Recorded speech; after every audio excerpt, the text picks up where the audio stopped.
Ça y est, c'est réel, nous y sommes, aux portes de l'autoritarisme, voire du fascisme. Nous sommes à 3 semaines de voir l'extrême droite arriver aux portes du pouvoir. L'enjeu, c'est de ne pas voir la France basculer dans le fascisme. Passé la stupeur et le choc de l'annonce de la dissolution, les partis politiques ont pris conscience de l'urgence de la situation, du laps de temps extrêmement court, historiquement court même, qu'il leur restait pour s'organiser en vue des législatives. Et depuis, c'est le chaos. Les médias sont débordés, les lignes ont bougé plus vite en 2 semaines qu'en plusieurs années d'histoire politique, et il a rarement été aussi difficile d'y voir clair. D'un côté, cette petite musique qui monte de plus en plus, le RN, on n'a jamais essayé. Faut essayer pour voir. Parce que là, il n'y a pas grand-chose qui change actuellement. Là. Maintenant, peut-être que je serai déçue aussi. Ça fait peur quand même. Quand on est un électeur RN de base, qu'on ne se sent pas très légitime politiquement, on se rend compte qu'on n'est plus un paria en fait. On est sur le point de voter pour les gens qui vont avoir le pouvoir, et peut-être pour longtemps. Et en plus, on voit le président actuel se soumettre en fait à ces idées-là. De l'autre, une partie de la population, sonnée, voire terrifiée par la montée de l'extrême droite, trouve refuge dans une alliance inattendue de la gauche. Écoutez, on a un taré à la tête de l'État là. C'est un pyromane de la République. Il nous faut une gauche unie. Première photo de famille hier pour le nouveau Front Populaire. Tout sourire devant les caméras. Tandis qu'une troisième partie, peut-être moins engagée et plus nombreuse, ne sait plus où donner de la tête et cherche une issue face aux extrêmes. Est-ce que Kylian Mbappé, capitaine de l'équipe de France, appelle à ne surtout pas voter pour le Rassemblement national? Merci. Kylian Mbappé est contre les extrêmes, contre les idées qui divisent. Le tout alors que l'extrême droite est plus puissante que jamais et que pour certains, sa victoire ou non est une question existentielle puisqu'elle changerait profondément leur vie. Depuis la dissolution, c'est pas de la colère, c'est de la terreur. J'ai peur pour mon intégrité corporelle, j'ai peur pour ma vie, j'ai peur pour ma liberté.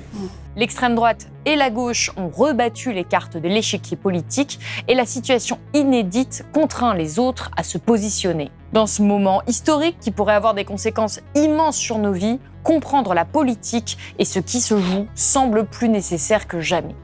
Alors, on s'est mise à 2 sur ce décryptage pour prendre un peu de recul sur cette saga politique express et sur la recomposition du paysage politique dans son ensemble.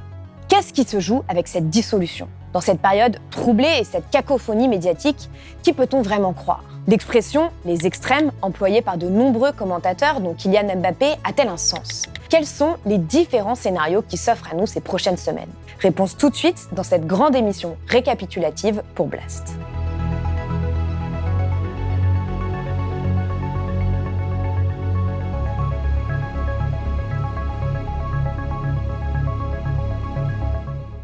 Tout a basculé le 9 juin 2024, lorsqu'après la défaite de son camp aux élections européennes et le score historique du Rassemblement national, Emmanuel Macron a pris cette décision complètement folle, dissoudre l'Assemblée nationale. Même les membres de son propre camp politique en sont restés bouche bée. Qu'est-ce que vous vous êtes dit sincèrement quand il vous a dit « je vais dissoudre » ? Je me suis dit qu'on entrait dans une phase qui était une phase compliquée. Et les analystes politiques les plus chevronnés peinaient le lendemain matin à trouver les mots pour décrire la situation. Ce qui nous pend au nez, c'est l'élection législative. Les élections, elles sont là. Mais une élection présidentielle est peut-être beaucoup plus rapprochée qu'on le croit. Emmanuel Macron, hier soir, a fait quelque chose qu'on peut caractériser simplement. N'importe quoi. Depuis, la vie politique est totalement chamboulée. Et les séquences, plus qu'étonnantes, se multiplient. En bref, c'est un peu Dallas. Des insoumis. Oui. Je suis en tête à gauche, donc voilà les conditions. Je crois qu'il n'y a pas de place pour les traîtres ni pour les putschs à la petite semaine. Éric Zemmour a décidé, malgré notre opposition, de présenter le maximum de candidats contre cette coalition des droites dans toute la France. Elle ment. Donc elle vous a trahi? Ah oui. Je dis, moi, que c'est le record du monde de la trahison.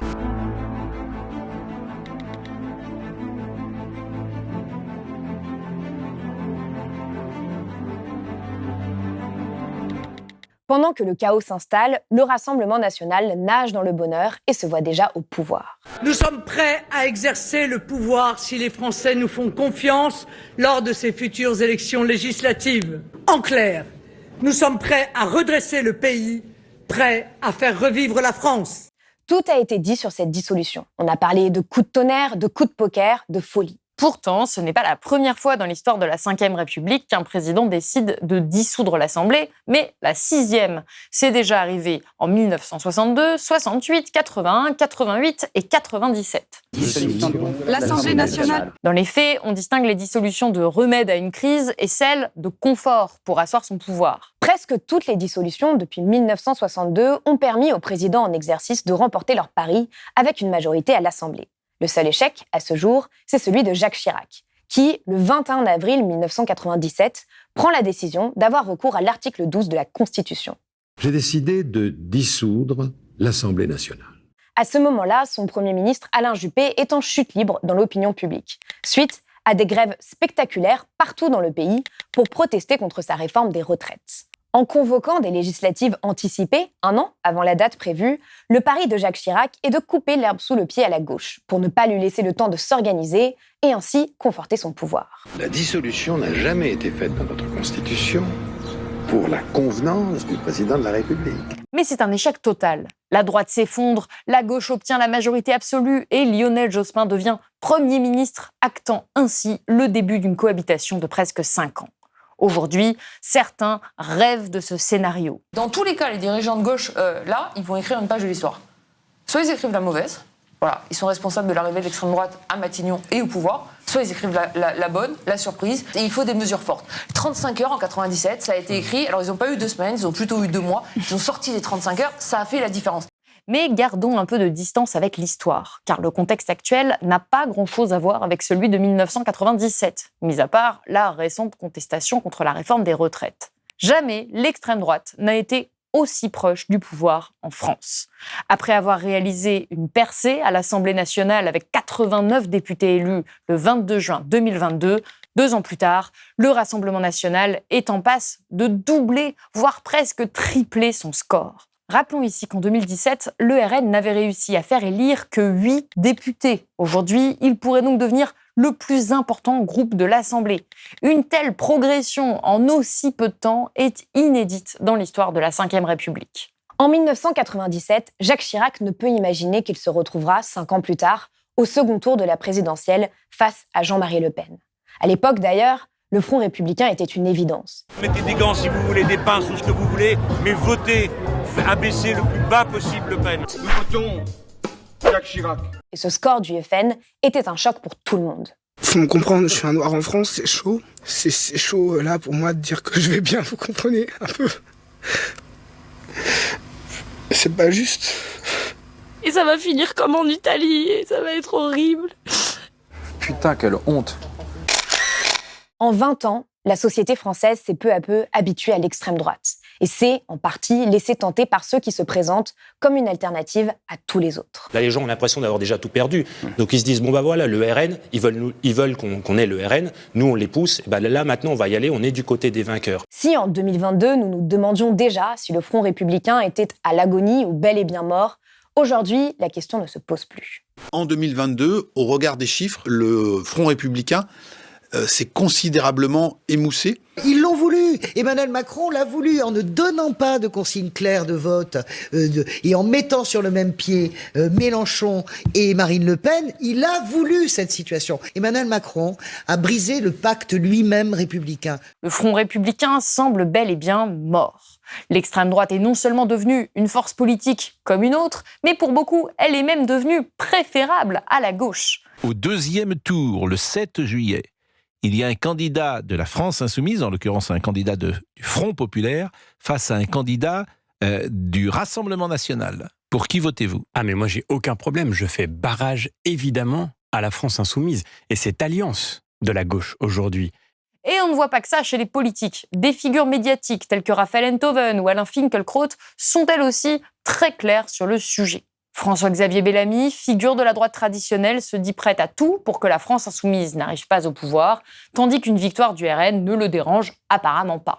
Vous voteriez pour un candidat du Rassemblement national face à un candidat de la France du Front insoumise, populaire. Évidemment, du Front populaire. Du côté d'Éric Ciotti, toujours président des Républicains, à l'heure où l'on tourne cette vidéo, l'alliance avec le Rassemblement national est une évidence. Je récuse ce mot de cordon sanitaire qui, aujourd'hui, n'est plus adapté et totalement décalé. Avec la situation des Français. Les Français, ils voient pas de cordon sanitaire, ils voient les difficultés de pouvoir d'achat, ils voient l'insécurité, ils voient la submersion migratoire et ils veulent des réponses. Sans compter tous ceux du côté du parti présidentiel qui continuent la stratégie du nini. La réalité, c'est que je n'appellerai jamais à voter pour un candidat LFI ou un candidat RN. Il faut bien comprendre que ce front républicain s'est effondré, là où il tenait encore il y a quelques années. Il y a encore 7 ans, il aurait été absolument intolérable que des figures de partis traditionnels tiennent de tels propos. Cela n'aurait même pas été envisageable. Les médias s'en seraient insurgés, ça aurait fait scandale. Mais aujourd'hui, ce qui fait scandale, eh bien, ce sont des mesures de gauche. En quelques années, le champ politique et médiatique a été très profondément bouleversé dans ses valeurs les plus élémentaires.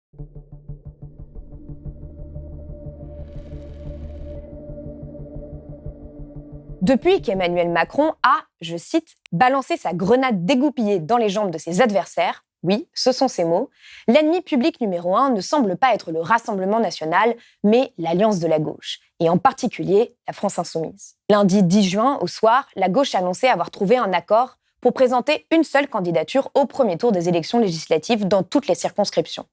Et là, les réactions outrées se sont enchaînées. Pour moi, c'est un très grand choc et c'est une extrêmement mauvaise surprise. Ils se vendent pour un plat de lentilles. Un accord comme ça, en coin d'une table, qui rabiboche des semaines de division. Alors, on croyait avoir tout vu hier soir, et ben non, on n'avait pas tout vu. Vous faites un accord électoral, vraiment prêt, mais à passer leurs valeurs par pertes et profits. Le seul sujet, c'est que les socialistes continuent de se salir les mains de manière absolument minable. On a assisté à l'émergence de 3 grands arguments pour décrédibiliser le nouveau Front populaire. 1. Les extrêmes, quels qu'ils soient, sont dangereux. Donc en gros, l'extrême gauche ne vaut pas mieux que l'extrême droite. 2. LFI est un parti antisémite, donc il est impossible de voter pour lui ou quiconque travaillant à ses côtés. 3. La gauche est incapable de gouverner. Pour la plupart, ils ne sont pas nouveaux, mais l'on réalise aujourd'hui que beaucoup de personnes les ont intégrés sans les remettre en question. Si tous les médias et politiques le disent, c'est bien que cela doit être vrai, sauf que c'est beaucoup plus compliqué que ça. Alors, on vous propose un petit décryptage. Pour commencer, il y a les éternels discours qui renvoient dos à dos les extrêmes. C'est époustouflant de voir à quel point cette expression s'est répandue. Je pose réellement la question de ce qui vous fait le plus peur aujourd'hui, l'extrême gauche ou l'extrême droite. Édouard Philippe. Moi, je vais vous dire, monsieur, que les deux me font peur. Donc c'est peste et choléra. Pour vous, c'est un peu la question que j'ai essayé de vous poser au début. Vous renvoyez tout le monde dos à dos. Que l'extrême gauche comme l'extrême droite conduisent directement à un appauvrissement de tous nos compatriotes sans exception. Il faut quand même voir qu'il y a 2 partis qui sont antidémocratiques aujourd'hui en France. Et si on ne le dit pas, eh bien, on est fichu. C'est d'un côté LFI et de l'autre côté le Rassemblement national. Donc, tout ça pourrait disparaître si les extrêmes venaient à prendre le pouvoir, à arriver au pouvoir dans notre pays. Quand vous supprimez la gauche républicaine et la droite républicaine, il reste quoi? Le chaos. Il faut tout faire pour que les extrêmes n'arrivent pas au pouvoir. Pourtant, la question a été tranchée en mars 2024 par le Conseil d'État. Il avait été saisi par le Rassemblement national qui considérait que la circulaire du ministère de l'Intérieur qui classait les candidats de leur parti dans le bloc extrême droite portait atteinte à la sincérité du scrutin pour les élections sénatoriales. Le Conseil d'État a conclu que le RN peut bien être classé à l'extrême droite, tandis que les formations politiques comme le Parti communiste français et la France insoumise sont considérées comme appartenant au bloc de gauche et non à l'extrême gauche. Et c'est aussi confirmé par à peu près tous les spécialistes et historiens politiques. LFI n'est pas d'extrême gauche. On laisse ici le politologue Clément Viktorovitch vous expliquer ce qu'est historiquement l'extrême gauche. Ce qu'on appelle l'extrême gauche, c'est les mouvements de gauche révolutionnaires qui ne cherchent pas le pouvoir par les urnes, mais espèrent le pouvoir par la révolution, le grand soir, la rue. Actuellement, Lutte ouvrière et le nouveau parti anticapitaliste sont ainsi classés dans le bloc extrême gauche. La France insoumise est un mouvement de gauche réformiste. La France insoumise veut le pouvoir par les urnes. Ils veulent des réformes de structure, mais ils ne veulent que des réforme. La France insoumise ne prône même pas réellement la sortie du capitalisme en réalité. Il prône la régulation du capitalisme, oui. Le programme de la France insoumise est un programme qui est moins à gauche que l'était le programme commun de François Mitterrand en 81. Dans le journal 20 minutes, Aurélien Dubuisson, chercheur associé au Centre d'histoire de Sciences Po et auteur de l'extrême gauche en France, explique à propos de cette rhétorique des extrêmes. C'est quelque chose qui revient sans cesse. À mon sens, c'est une erreur qui est notamment provoquée par la droitisation de l'échiquier politique ces dernières années. La mise en équivalence est inquiétante parce qu'il y a des gens qui, au moment de voter, vont se dire « Ah, c'est pareil ». Alors que ça n'a strictement rien à voir. Ainsi, renvoyer dos à dos les extrêmes n'a aucun sens, puisque dans les principales forces politiques qui s'affrontent lors de ces élections, il n'y a que le Rassemblement national qui est d'extrême droite, même s'il fait tout pour le faire oublier, jusqu'au point de même faire semblant de ne pas comprendre. Voilà ce que disait Julien Audoul, porte-parole du RN, après la prise de position de Kylian Mbappé, qui a appelé ce dimanche les jeunes à voter. Kylian Mbappé est contre les extrêmes, contre les idées qui divisent. Je partage effectivement son aversion pour l'extrémisme, pour les idées qui divisent. Donc je considère que le message de Kylian Mbappé ne s'adresse pas au Rassemblement national, qui représente la majorité des Français, dont beaucoup de jeunes. On est une génération qui peut faire la différence. Aujourd'hui, on voit très bien que les extrêmes sont aux portes du pouvoir. Il a raison, et moi je ne me sens pas concerné, ni notre parti, par le mot extrême. Pourtant, même si Kylian Mbappé a bien parlé des extrêmes, il a tout de même précisé. On a besoin de s'identifier à ce pays. On a besoin de s'identifier à nos valeurs, qui sont des valeurs de mixité, de tolérance, de respect. Et ces valeurs sont loin d'être celles du Rassemblement national. On pourrait se dire que tout cela n'a rien de nouveau. En 1981, François Mitterrand était considéré comme d'extrême gauche. On entendait aussi ces accusations en 2022 au moment de la NUPES. Mais là encore, le contexte est différent. Le Rassemblement national profite de ce discours qui consiste à mettre un signe égal entre les extrêmes. Que je sois le seul en capacité de faire barrage à Jean-Luc Mélenchon et de faire barrage à l'extrême gauche. Et il n'est pas le seul. C'est évidemment la petite musique qu'Emmanuel Macron lance pour appeler à voter pour les seuls qui seraient raisonnables, le parti présidentiel. Et ainsi être le grand sauveur face aux extrêmes, ce qu'il avait déjà promis en 2017. Je ferai tout durant les 5 années qui viennent pour qu'il n'ait plus aucune raison de voter pour les extrêmes. Vous êtes tout de même des drôles à penser que ce serait forcément l'extrême droite ou les extrêmes. Ou alors vous avez l'esprit de défaite répandu partout. Si les gens ont peur de cela, le sursaut c'est pour maintenant. C'est bien. Voilà. Donc j'assume tout cela. Lorsqu'un journaliste demande à Emmanuel Macron ce qu'il ferait avec un ministre de l'Intérieur RN, un ministre des Affaires étrangères RN, le président s'énerve et attaque aussi bien le Rassemblement national sur son incapacité à gouverner que l'Union des gauches. Si le Rassemblement national venait aux responsabilités, alors que deviendraient vos retraites ? Si le Rassemblement national venait aux responsabilités, là vous n'auriez pas de problème à vous poser sur l'ORTF ou l'audiovisuel public parce qu'ils veulent le massacrer. Si le Rassemblement national venait aux responsabilités, qu'est-ce qui se passerait pour nos valeurs, pour nos compatriotes binationaux, d'origines diverses, vivant dans les quartiers? Et la réponse à cela n'est pas le communautarisme, elle est la République. Parce que s'il y en a un qui doit se retourner dans sa tombe aujourd'hui, c'est Léon Blum, en pensant qu'on a appelé Front populaire une alliance électorale qui permettra de donner 300 circonscriptions à LFI. Et donc il y a des gens qui ont assumé très clairement de ne pas condamner l'antisémitisme. C'est pas ça le Front populaire. En quelques années, l'échiquier politique a glissé à droite, ou plutôt à l'extrême droite. Tenir des propos racistes est devenu une opinion. Dire qu'il faut hiérarchiser les humains est devenu acceptable. Quand décrypter les mensonges gouvernementaux ou les origines nazies de l'extrême droite faisait partie du travail des journalistes, tous ceux qui se livrent à ces exercices se voient désormais taxés de militantisme pour se faire décrédibiliser. Tout journaliste appartenant au service public est immédiatement qualifié de gauchiste, par principe, quand rien ne permet d'affirmer cela. Mais vous savez, il y a des millions de Français qui en ont ras-le-bol de payer des impôts pour entendre France Inter les insulter du matin au soir. Et l'extrême droite prospère, se normalise, se banalise un peu plus chaque jour grâce à cette rhétorique consistant à rapprocher deux forces politiques qui n'ont strictement rien à voir, ni dans les programmes, ni dans les origines. Au point qu'un parti fondé par des nazis a réussi à se positionner en leader de la lutte contre l'antisémitisme sans que beaucoup de monde y trouve quelque chose à redire. C'est pas un parti comme les autres. Et c'est pour ça que c'est dangereux. Vous savez, si j'ai été déportée, c'est bien parce qu'il y avait quand même l'extrême droite qui était au pouvoir.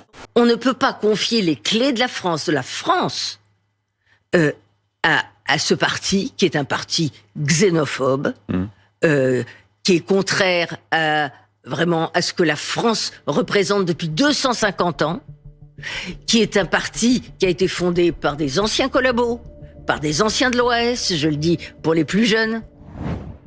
On en vient donc au deuxième argument, déjà entendu précédemment. L'union de la gauche avec la France insoumise trahit l'idée d'un nouveau front populaire puisque LFI serait antisémite. C'est l'argument qu'on entend de plus en plus. Parce que la France veut du Front populaire composé notoirement aujourd'hui d'antisémites. Le Front populaire, c'était le gouvernement Léon Blum, LFI et Jean-Luc Mélenchon qui ont basé leur campagne uniquement sur le fait de l'antisémitisme, de la haine et de la détestation de l'autre, vont faire un Front populaire. Demain, en cas de victoire de l'extrême gauche, je crains en effet qu'il y ait des pogroms. L'antisémitisme aujourd'hui, oui, parce que c'est un parti antisémite, il faut bien dire à bien des égards. La France insoumise est le premier parti antisémite de France. Éric Ciotti l'a même utilisé pour justifier son alliance avec le Rassemblement national.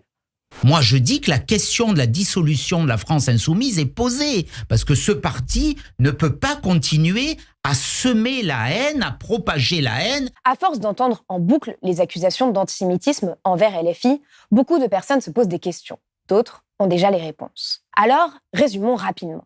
Sur quoi se basent ces accusations ? En majeure partie sur la position de la France insoumise après le 7 octobre. Le communiqué officiel du mouvement avait alors refusé de qualifier les actes du Hamas d'attaques terroristes. Il vient d'accepter de le faire dans le cadre de la négociation du programme du nouveau Front populaire. Et depuis ce communiqué, de nombreuses figures de LFI ont d'ailleurs indiqué clairement que ces tueries étaient des actes terroristes. Surtout, le mouvement n'a eu de cesse d'apporter son soutien au peuple de Gaza, qui subit selon lui un génocide. Mais de fait, une confusion est sans cesse entretenue dans le débat public entre dénonciation de la politique israélienne et antisémitisme. Je veux dire, en Israël, il y a des contestations de ce que fait le gouvernement de Benjamin Netanyahou. Pensez-vous qu'ils sont antisémites ? Les Nations Unies, la Cour pénale internationale, bien sûr, la Cour pénale internationale, les Nations Unies sont qualifiées par des ministres israéliens d'antisémites. Mais jusqu'où on va ? Pardon, en démocratie, on a le droit de critiquer un gouvernement. Et vous savez, l'antisémitisme est un sujet suffisamment sérieux pour ne pas inventer d'antisémites là où il n'y en a pas. Plusieurs cadres de la France insoumise considèrent que, puisque l'antisémitisme est un délit, il devrait y avoir des plaintes si le mouvement était réellement ce qu'on en dit. Sur la question de l'antisémitisme, personne n'est jamais allé porter plainte contre nous pour antisémitisme pour une raison simple, c'est que nous ne sommes pas antisémites. Le chercheur Aurélien Dubuisson va dans le même sens. On peut avoir des désaccords avec la France insoumise, notamment au sujet de la Palestine. Leur qualification du 7 octobre a fait débat. Mais qualifier ce mouvement d'antisémite relève de la diffamation.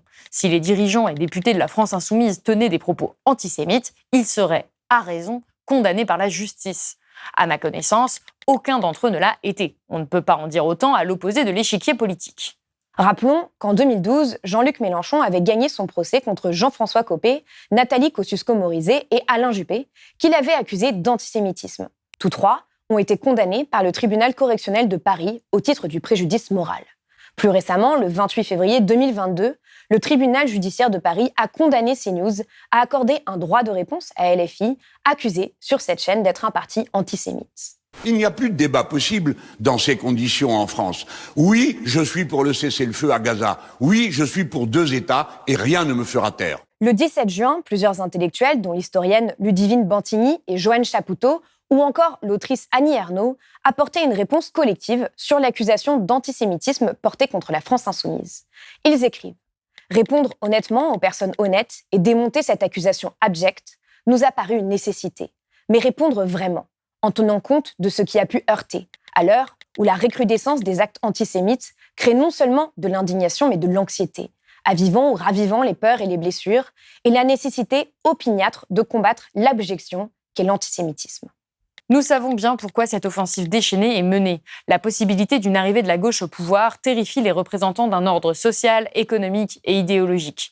Il leur faut absolument briser l'alliance de gauche, disqualifier par une sorte de mise à mort politique l'une de ses forces les plus importantes et les plus combatives. Que nous sachions, la réhabilitation des antisémites Pétain et Maurras n'a pas été programmée par LFI, mais par Emmanuel Macron. Personne à la LFI ne peut être accusé comme Gérald Darmanin d'avoir été membre de l'Action française, une ligue royaliste notoirement antisémite, ou d'avoir cité l'historien antisémite Jacques Bainville lors d'une intervention à la tribune de l'Assemblée nationale. Pour autant, les auteurs et autrices de la tribune expliquent qu'ils savent distinguer nettement les accusations fondées sur un objectif politique et idéologique de la part des ennemis de la gauche et les critiques émanant des premières et premiers concernés dans le cas de l'antisémitisme.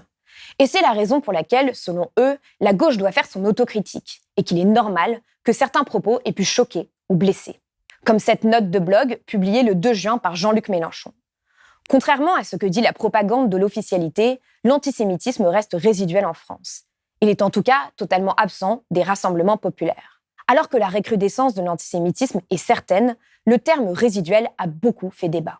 Nous devons tous être vigilants sur cette question et il est hors de question de tolérer la moindre parole antisémite de la même façon que la moindre parole raciste, anti-musulman, et elles existent, elles sont aussi significatives. Voilà ce qu'écrivait Ilana Weissman, sociologue, autrice et militante féministe franco-israélienne dans un post sur ses réseaux sociaux. La tête de la France insoumise, certains de ses cadres et sympathisants tiennent des propos antisémites, ont des postures antisémites. Est-ce que cela signifie que la France insoumise est un parti antisémite ? Non. Est-ce que cela exempte ce parti de laver devant sa porte ? Non plus. Elle ajoute, la lutte contre l'antisémitisme n'est ni un outil pour taper sur les minorités racisées, ni un rayon paralysant pour empêcher la gauche de gouverner. Elle est une lutte progressiste et antiraciste. Ce procès en antisémitisme m'insupporte maintenant. Et je trouve que ça suffit, cette instrumentalisation. Parce que dans le groupe du Rassemblement national, là, dans l'hémicycle, il y avait un député, monsieur Bocaletti, qui avait ouvert une librairie négationniste niant la Shoah. Donc l'antisémitisme assumé, structurel, politique n'est pas de notre côté. Oui, il y a eu des propos qui auraient dû être clarifiés. Je le pose. Ça n'est pas un antisémitisme structurel. Les auteurs de la tribune appellent à toujours écouter les premiers et premières concernés et à accorder une véritable importance à cette mise en alerte. La plus grande attention est de mise et nous pensons qu'il faut davantage de vigilance, à gauche en général, face à cette situation où l'antisémitisme ne devrait jamais faire l'objet d'une minorisation. L'accord du nouveau Front populaire reconnaît d'ailleurs une explosion inquiétante, sans précédent, des actes racistes, antisémites et islamophobes. Sur ce sujet, on vous conseille vivement cette émission Rhinocéros de Usul Eloumi pour aller plus loin. La gauche n'est pas parfaite. Enfin, je veux dire, sur l'antisémitisme, c'est pas parfait. Sur le racisme, c'est pas parfait. Oui. Sur les violences sexistes et sexuelles, c'est pas parfait du tout. Donc, oui, la gauche n'est pas parfaite. Les écologistes non plus sont pas parfaits. Mais très sincèrement, enfin, moi, le 8 juillet au matin, je préfère me batailler avec Jean-Luc Mélenchon ou avec François Ruffin ou avec Clémentine Autain qui seront au gouvernement pour leur dire faites mieux, plutôt que me batailler avec l'extrême droite. Si on prend un peu de hauteur, désormais tous les arguments qu'on vient de décrypter viennent nourrir l'idée qu'il vaudrait mieux le RN que la gauche au pouvoir. On a aujourd'hui dans le pays une partie de la bourgeoisie qui jusque-là se disait républicaine, une partie aussi parfois du champ médiatique qui est tout à fait prête à concevoir que le Rassemblement national arrive au pouvoir et à formuler l'idée que mieux vaut Hitler que le Front populaire. Et dans cette stratégie-là... Alors, c'est pas notre ça, c'est un slogan de campagne. Eh ben, a priori, non, ça... utilisé pas. Alors, mais vous avez un peu de culture historique, voilà. Enfin, vous savez de quoi je parle. Oui, non, mais... c'est pas un slogan de campagne, c'est quelque chose qui s'est fait en 1936. La plupart des membres de la Macronie assument de ne pas donner de consigne de vote en cas de duel Rassemblement national, Front populaire au second tour. Donc, entre un candidat à la France insoumise et un candidat du Rassemblement national, ni l'un ni l'autre. Non mais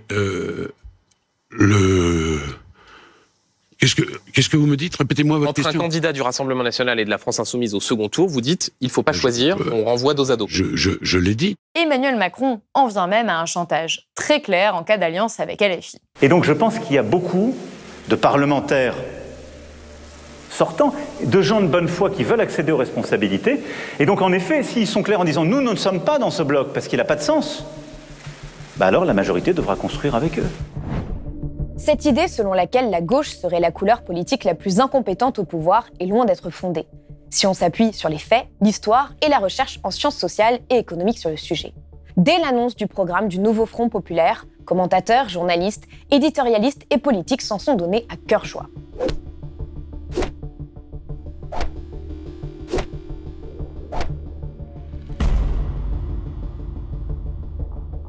L'idée a été de s'appuyer sur l'aspect économique et social du programme pour dire que cela était de toute façon infaisable, inapplicable. Et on n'a évidemment pas parlé d'écologie alors qu'une partie conséquente du programme y est consacrée. Le ministre de l'économie en personne, soutenu par d'autres membres de la Macronie, en est même arrivé à qualifier le programme de la gauche de délire total.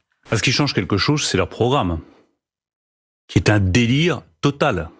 C'est 1981 puissance 10.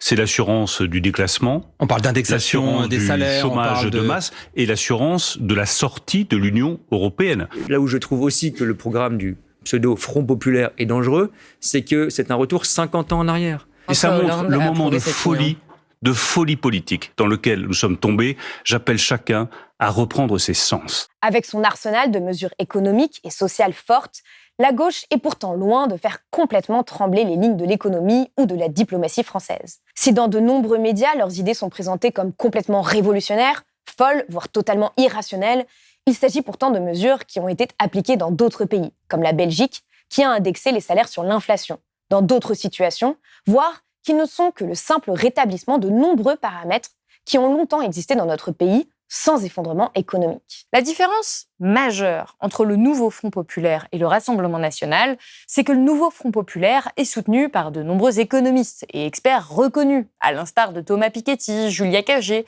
Michael Zemmour, quand ce n'est pas du tout le cas pour l'extrême droite. Comme le souligne cet article très détaillé du journaliste Romaric Godin pour Mediapart, le programme du nouveau Front populaire est une véritable alternative au macronisme, avec une vision économique qui promeut une plus forte pression fiscale sur les plus riches. La politique préconisée par le NFP vient rompre l'alliance scellée par le macronisme entre le capital financier et le capital industriel. Inévitablement, le premier et une partie du second, effrayés par la politique de redistribution, entreront en conflit avec le gouvernement français. Ce dernier, comme durant la période 1981-1983 ou celle du quinquennat Hollande, sera sous la pression des classes dominantes, qui, se sentant attaquées, vont riposter par des fuites de capitaux et par un chantage à l'emploi. C'est un choix que l'on peut décider ou non de faire, mais c'est un véritable choix qui s'offre, une alternative. Une alternative qui propose aussi une bifurcation écologique absolument essentielle pour faire face aux défis actuels, préserver nos conditions de vie et venir en aide aux plus précaires. Si vous voulez en savoir plus sur le programme économique du Front populaire, vous pouvez regarder cette vidéo avec l'économiste Michael Zemmour, l'un des plus grands spécialistes français du financement de l'État social, qui explique point par point et avec précision pourquoi, selon lui, ce programme est rationnel. Ce que je trouve dans le programme du Front populaire, c'est de dire on arrête ça et on se réoriente vers une politique qui commence par se demander de quoi on a besoin en termes de protection, d'éducation, de santé, et ensuite comment on s'en donne les moyens. En ce qui concerne le parti présidentiel, le programme est plutôt simple à analyser puisque sa mise en œuvre a déjà commencé depuis 7 ans et que l'on a déjà produit de nombreux décryptages de sa politique. Globalement, elle a appauvri les plus fragiles et enrichi les quelques pourcentages les plus privilégiés. Là encore, il ne s'agit pas d'une opinion, mais de faits établis par pléthore d'instituts ou de travaux d'économistes. L'économie tient au sens où il n'y a pas de crise majeure provoquée par cette politique. Mais cela se fait au détriment des pauvres, des classes moyennes, des minorités et de l'environnement. Et cela est de toute façon intenable sur le long terme pour des raisons écologiques évidentes. Le programme du RN, en revanche, a été démonté économiquement, que ce soit par les orthodoxes ou les hétérodoxes, à savoir les deux grands courants économiques.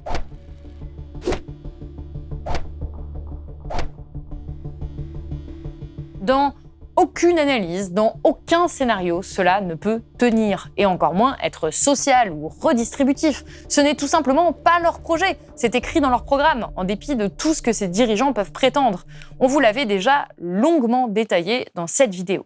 Il s'agit d'un programme très libéral, globalement compatible avec le macronisme, mais avec des mesures xénophobes et des réformes sociales tout simplement non finançables, puisque cela passerait par des baisses de cotisations ou d'impôts pour les plus aisés ou les entreprises. Le RN est d'ailleurs très rapidement revenu sur ses promesses phares, comme l'abrogation de la réforme des retraites, avant de la réintégrer le jour suivant dans ses priorités, ce qui montre bien son instabilité sur son programme économique. Et c'est sur cette colère contre cette réforme des retraites que le RN avait capitalisé, mais il ne saurait tout simplement pas financer son abrogation, tout comme la suppression de la TVA sur les produits de première nécessité, là encore promise puis vite reléguée. Ce qui caractérise le Rassemblement national, c'est avant tout son absence de programme et de cohérence de manière générale et de stabilité. Il y a quelques jours, un candidat sommé d'expliquer le financement de son programme a brandi la privatisation de l'audiovisuel public, comme si cela pouvait être une source majeure de financement. Non sans menacer à demi-mot le journaliste. Privatiser le service public audiovisuel. Privatiser le service public, notamment. Bien privatiser le service public, c'est-à-dire. Mais j'espère que vous pourrez retrouver de bonnes conditions de travail et j'en suis sûr, ne vous inquiétez pas, on prendra soin de vous. On a aussi entendu ça sur la privatisation de l'audiovisuel. C'est de privatiser l'audiovisuel public, mais de conserver... Donc France Bleu Picardie, non, on en fait justement, partie. de conserver à la fois RFI, France 24 qui représente la France à l'étranger, de conserver aussi Arte par exemple, de conserver France Info qui est une chaîne d'information et de conserver les radios France Bleu. Que deviendrait un média public sous un gouvernement d'extrême droite, Damien Toumy? Alors ce ne serait pas un gouvernement d'extrême droite, ce serait un gouvernement de droite d'union nationale. D'extrême droite. C'est vous qui dites, madame? C'est le Conseil d'État qui a tranché. Le Rassemblement national n'a, pour l'instant, pas présenté de programme réactualisé au moment où on tourne cette vidéo. Il n'y a pas de site où l'on puisse le trouver. Jordan Bardella ne cesse de sortir de nouvelles mesures du chapeau, distillées ici et là, sans que ce ne soit bien clair. Et alors pour le financement, il parle de supprimer les mauvaises dépenses de l'État sans qu'on ne sache de quoi il s'agit, ou de piocher dans la contribution de la France à l'Union européenne sans que l'on ne sache comment, sachant que cela est impossible sans l'accord des autres pays de l'Union européenne. Mais alors pourquoi les commentateurs s'acharnent-ils sur le programme économique du Front populaire s'il est objectivement bien plus sérieux que celui du RN? Eh bien probablement parce que les libéraux savent qu'il n'est pas dans l'ADN du RN de mettre en place des mesures sociales, comme démontré précédemment, et qu'il n'aura aucun mal à y renoncer puisqu'il le fait déjà alors qu'il n'est même pas encore à la tête de l'Assemblée.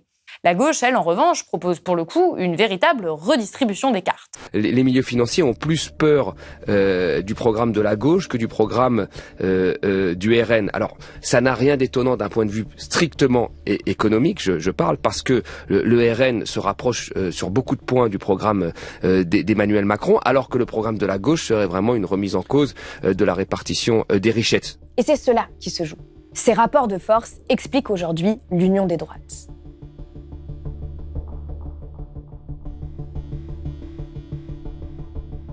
On l'a dit, le temps politique s'est accéléré. Si des proximités idéologiques avaient été observées entre la droite traditionnelle et l'extrême droite, ils ont été obligés de parachever cette union pour les législatives. Car au lendemain de l'annonce des législatives, le président du parti Les Républicains a annoncé qu'il s'alliait avec le Rassemblement national, provoquant un tollé dans son propre parti et une série de rebondissements dignes d'une série américaine. Pardon, mais si vous barricadez, vous allez faire quoi? Bah écoutez, on appellera le SAMU, je sais pas. On appellera Jordan Bardella pour le sortir de son bureau. Voilà. Il n'y a pas de force, je vais à mon bureau.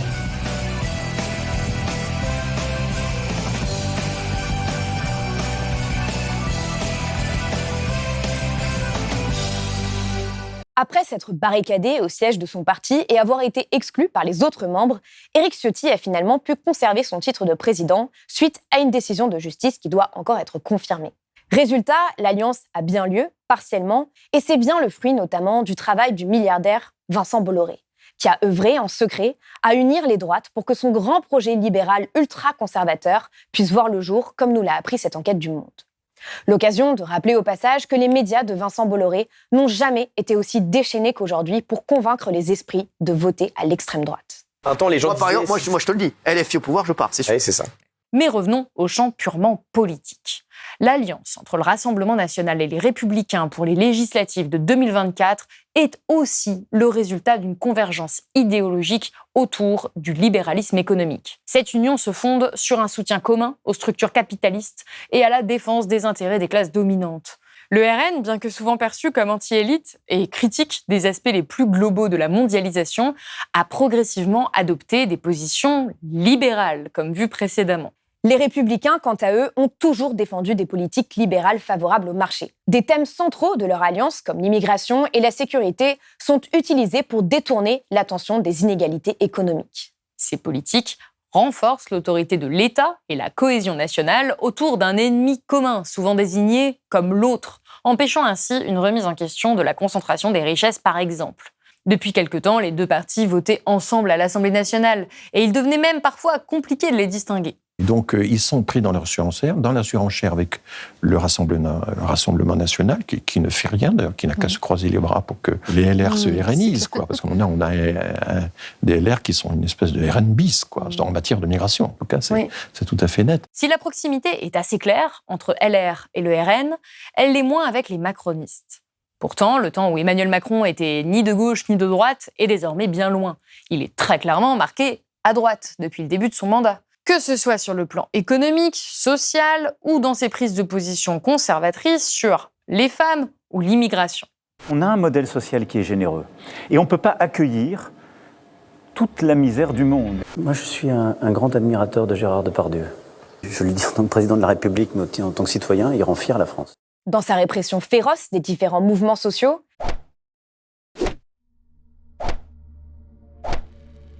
ses attaques à la liberté de la presse ou aux libertés individuelles,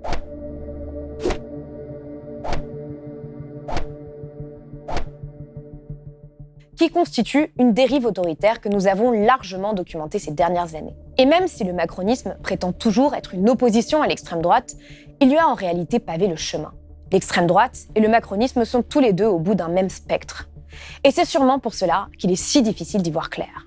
Ce traditionnel clivage droite-gauche est dépassé depuis longtemps. Les cases que nous connaissions ont été déplacées, brouillées, et des propositions considérées à l'extrême droite il y a quelques années ont été banalisées.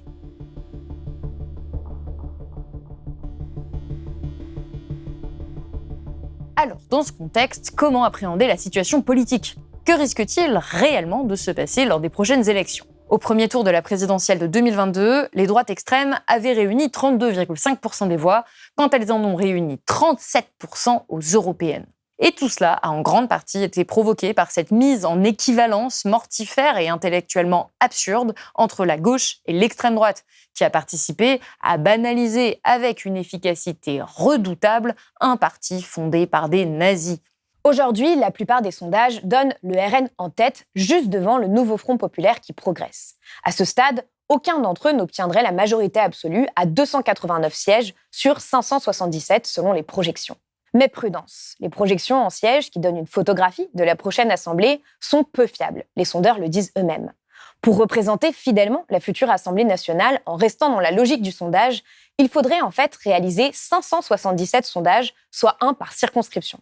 Mais ce n'est pas possible. Les projections en sièges se font donc sur la base d'un sondage national, ce qui empêche de prendre en compte les enjeux locaux et la personnalité des candidats. Beaucoup de choses pourraient changer d'ici au 30 juin. Rappelons que plus d'un Français sur deux n'a pas voté lors des dernières législatives, avec 53,77% d'abstention au second tour. Aujourd'hui, il y a 7,7 millions d'électeurs RN sur 47,5 millions de Français inscrits sur les listes électorales. Une mobilisation d'ampleur pourrait considérablement changer la donne, le tout sur fond d'appel d'influenceurs et autres stars du cinéma ou de la chanson à voter contre l'extrême droite.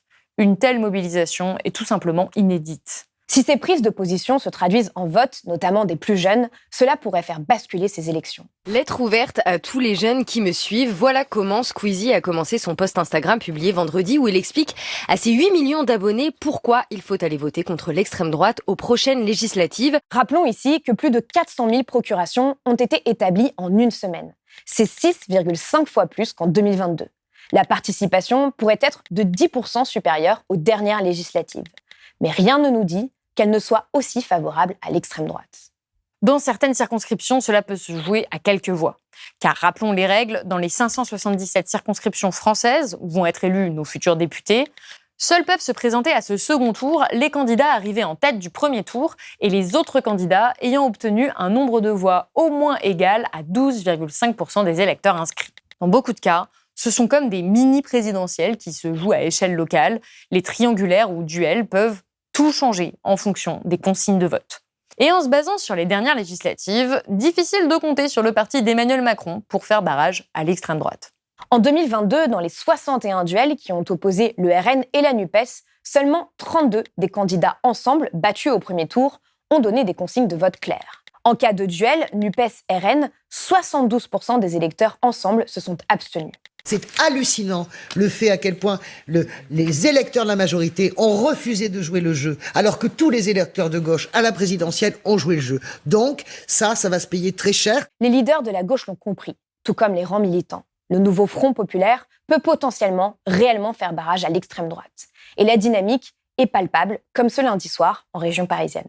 Il y a des décennies où il ne se passe rien. Et il y a des semaines où se produisent des décennies. Il reste 2 semaines pour faire se produire, enfin en France, la République sociale. Ancrer dans cette République ses acquis sociaux. Voilà ce qu'il nous reste à faire. Déferler dans la rue, déferler dans les urnes et faire triompher contre les racistes, les antisémites et les islamophobes. Le Front populaire, vive la liberté! Vous l'aurez compris, tout peut encore basculer. Rarement avons-nous vécu un tel moment d'incertitude politique et rarement le mensonge et la manipulation ont pu prendre autant de place. C'est pourquoi nous voulions terminer cette émission avec une citation de la philosophe Hannah Arendt, extraite d'un entretien effectué en 1973 et retranscrit quelques années plus tard dans The New York Review. Dès lors que nous n'avons plus de presse libre, tout peut arriver. Ce qui permet à une dictature totalitaire ou à toute autre dictature de régner, c'est que les gens ne sont pas informés. Comment pouvez-vous avoir une opinion si vous n'êtes pas informé ? Quand tout le monde vous ment en permanence, le résultat n'est pas que vous croyez ces mensonges, mais que plus personne ne croit plus rien. C'est parce que les mensonges, de par leur nature même, doivent être modifiés, et donc un gouvernement menteur doit constamment réécrire sa propre histoire. En tant que citoyen, vous ne recevez pas seulement un mensonge, que vous pourriez continuer à croire pendant le reste de vos jours, mais vous en recevez un grand nombre, selon la façon dont le vent politique souffle. Et un peuple qui ne peut plus rien croire ne peut se faire une opinion. Il est privé non seulement de sa capacité d'agir, mais aussi de sa capacité de penser et de juger. Et l'on peut faire ce que l'on veut d'un tel peuple. Plus que jamais, il est indispensable d'accéder à de l'information vérifiée et sourcée. Si on admet ici pouvoir faire des erreurs, car nous sommes humains, nous vous garantissons une honnêteté intellectuelle totale. À Blast, nous essayons sincèrement de faire de notre mieux en toute indépendance. Pour cela, votre soutien financier est tout simplement indispensable. Nous n'aurions jamais pu réaliser cette vidéo sans vous, notre public. Donc si vous le pouvez, faites un don ou abonnez-vous sur blast-info.fr. Et nous, on vous dit à bientôt pour de nouvelles vidéos d'analyse de cette période politique.